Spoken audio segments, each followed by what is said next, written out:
جس سے جلے ہوئے گوشت کی بو آتی تھی۔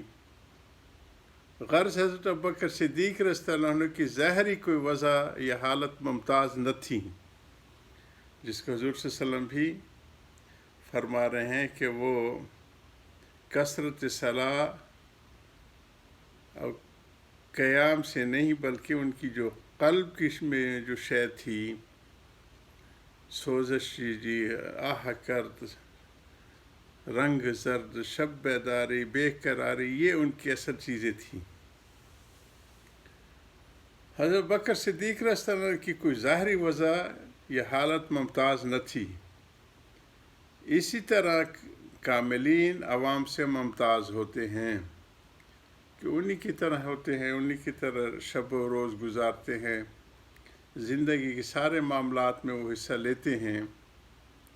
اور یہی کافروں کو اعتراض تھا کہ یہ کیسے نبی ہے کہ تو ہماری طرح بازاروں میں، لیکن جب وہ بازاروں میں جاتے ہیں تو اہل و عیال کے نان و نفقے کے لیے یا ان کی لیے تو یہ ایک اللہ کے راستے میں جانا ہوا۔ ان کی نیتیں راسخ ہو جاتی ہیں دل میں کہ جو قدم اٹھتا ہے اس میں اللہ کی رضا کے استحضار اور نیت شامل ہوتی ہے۔ اسی طرح کاملین عوام سے کم ممتاز ہوتے ہیں، وہی عوام کی طرح ان کے دن رات ہوتے ہیں، اور دام ہی کی طرح دوا دارو بھی کرتے ہیں۔ بس تدبیر کرنا اور مرض میں دوا کرنا، توکل اور صبر اور درویشی کی کسی طرح بھی منافی نہیں۔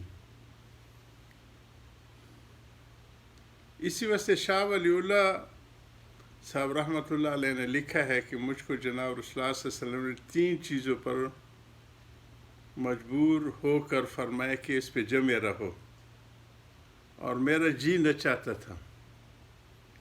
یعنی حضرت کو اپنے علمی کمال اور شان کی وجہ سے ان کی طبیعت دوسری طرح مائل تھی، لیکن حضور صلی اللہ علیہ وسلم نے فرمایا کہ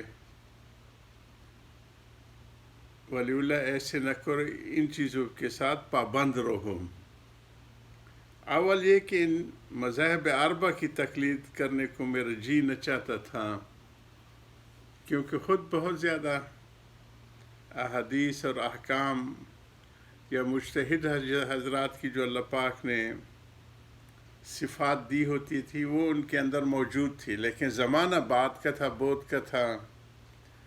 400 سال کے بعد ہمارے بزرگ کہتے ہیں کہ وہ اس صفات کے لوگ کم ہو گئے، نہیں ہو گئے یا ناپید ہو گئے ہیں۔ تو یہ اس وجہ سے حضور صلی اللہ علیہ وسلم کو فرمایا کہ مذاہب اربعہ سے خارج ہونے کو منع فرمایا کہ اس کے ساتھ جڑے رہو، ان کی تحقیقات کے خلاف نہ کرو۔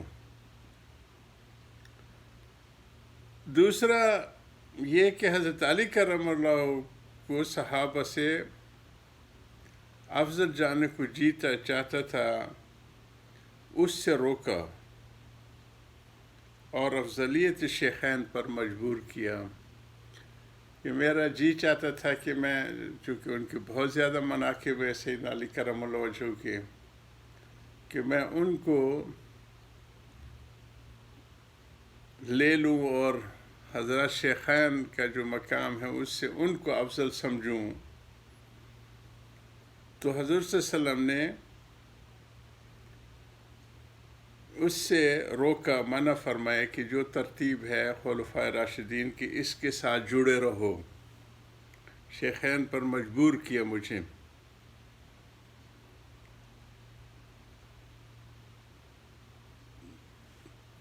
تیرے ترک اسباب میری اصلی خواہش تھی، مجھ کو حضور نے تو ثبت بالاسباب، اسباب کو مضبوطی سے پکڑے رکھنے پر مجبور فرمایا۔